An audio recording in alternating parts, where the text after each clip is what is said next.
young to be assistant procurator?" It was what they all said. Usually he explained about his eyesight and the army and how grateful he was to his uncle for finding him a post where he could get some overseas experience. But after a taste of that experience, Firmus was not feeling grateful at all. His uncle gave the impression of being perpetually annoyed with him, and the staff seemed to think he was a joke. That one with the front teeth missing had practically laughed out loud when Firmus had explained that, as part of the Emperor's tightening up on the Imperial Transport Service, he had personally been put in charge of the survey of British milestones. They were probably listening in the corridor now, and sniggering. Firmus decided he might as well tell the truth. "I'm only here because the procurator is my uncle." To his surprise, this seemed to reassure her. "So you really are his assistant?" "Yes." "And you will help me?" "I don't know," he said. "Who are you?" Her breasts lifted in a distracting fashion as she took a deep breath to launch into her speech. "I am Kama of the Iceni," she announced. "I am wife of—" Firmus had no idea who she was the wife of, because although he tried to pay attention, all he could see was the swell of the magnificent breasts, and all he heard was one word. Iceni. Several of the things he had read about Britannia before leaving Rome had turned out to be misleading. Where were the woad-painted wife-swappers? But he was fairly certain that the last time a tax official had annoyed an Iceni woman, it had been a very big mistake indeed, especially since his own grandfather had been one of the officers killed in the ill-starred attempt to rescue the settlers of Camulodunum. The books said that the Iceni had been crushed years ago, but this one did not look crushed.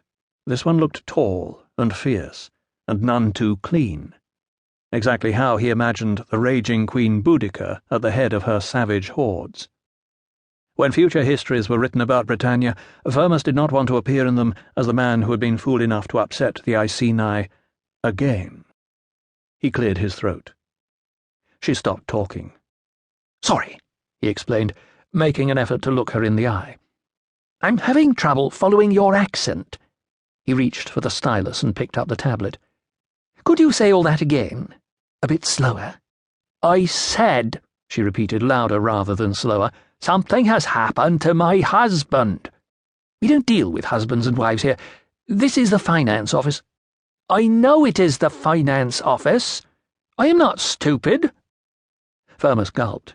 No, of course not." He recalled the advice of a distant cousin who had served here as a tribune. Half the challenge of dealing with the natives was working out what the problem was, and the other half was deciding what poor bugger you could pass it on to. "That is why I have come to you," the woman was explaining. "My husband is a taxman." "Your husband works in the tax section?" he asked, wondering how that had been allowed to slip through security. "His name is Julius Asper." "Julius Asper," he repeated, scraping the name into the wax. "What's happened to him?"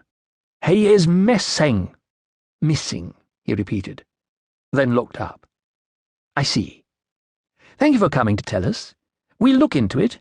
If you could leave your details with the clerk." She folded her arms and rested them on top of her belly. "How can a boy like you assist the procurator when you do not know anything?" "I've only been here a week," he said. "You'll have to explain a bit more." "My husband collects the taxes in Verulamium." "Ah!" Firmus felt a sudden wave of relief. He was on safer ground now. According to his research, Verulamium was a relatively civilized town, just a few miles up the North Road. For reasons he could not begin to guess, this Kama had married a tax collector in one of the places her tribal ancestors had burned down. "If he works for the council at Verulamium," he said, seeing a way out, "you should go to them." "I spit on the council." To his relief, she did not demonstrate. "They will lie to you," she said. "That is why I am here. Whatever they tell you about stealing the money is lies." "Stealing the money?" "The tax money." "Your husband has gone missing with the tax money?" "No. That is a lie." Firmus put down the stylus and got to his feet. "Wait here," he ordered. "I'll be back in a—" He stopped, because the woman was no longer paying him any attention. Instead, she had pressed both hands into the small of her back.